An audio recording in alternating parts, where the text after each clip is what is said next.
Hi friends, எல்லோரும் எப்படி இருக்கீங்க? இன்றைக்கி கொத்தவரங்காய் குழம்பு தான் செஞ்சேன். அது எப்படி செஞ்சேன்னு வாங்க பார்க்கலாம். கொத்தவரங்காய் சின்ன சின்னதாக கட் பண்ணி எடுத்துக்கலாம்.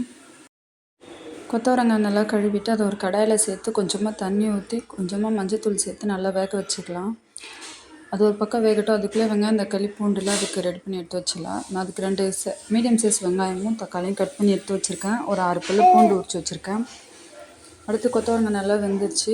அதை எடுத்து தனியாக ஃபில்டர் பண்ணி எடுத்து வச்சாச்சு. அடுத்து ஒரு கடாயில் எண்ணெய் ஊற்றி கடுகு போட்டு உரிச்சு வச்ச பூண்டையும் சேர்த்துக்கலாம். சேர்த்துட்டு கட் பண்ணி வச்ச வெங்காயம் சேர்த்து நல்லா வதக்கி விட்டுக்கலாம். வெங்காயம் நல்லா வதங்கி வரட்டும். வதங்கும் போதே கொஞ்சமாக கருவேப்பிலையும் சேர்த்து நல்லா வதக்கி விட்டுக்கலாம்.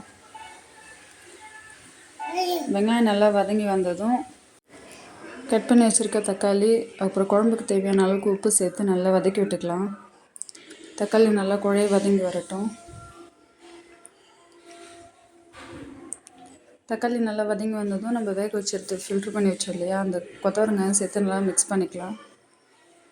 அப்புறம் குழம்புக்கு தேவையான அளவு நான் 2 ஸ்பூன் மிளகாய்த்தூள் சேர்த்துருக்கேன். சேர்த்துட்டு லைட்டாக வதக்கி விட்டுட்டு அதுக்கு தேவையான அளவுக்கு தண்ணி ஊற்றிக்கலாம்.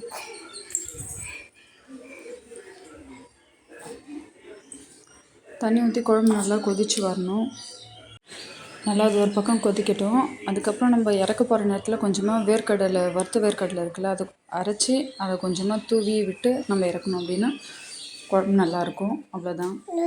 வாங்க ஃப்ரெண்ட்ஸ் சாப்பிட்லாம். வேர்க்கடலை சேர்த்து ரொம்ப நேரம் நம்ம கொதிக்க வைக்கணும்னு அவசியம் இல்லை. சேர்த்து அப்படியே உடனே ஆஃப் பண்ணிடலாம். இந்த வீடியோ உங்களுக்கு பிடிச்சிருந்துச்சுன்னா லைக் பண்ணுங்கள், ஷேர் பண்ணுங்கள், கமெண்ட் பண்ணுங்கள். என்னோடய சேனலை சப்ஸ்கிரைப் பண்ணுங்கள் ஃப்ரெண்ட்ஸ். தேங்க்யூ.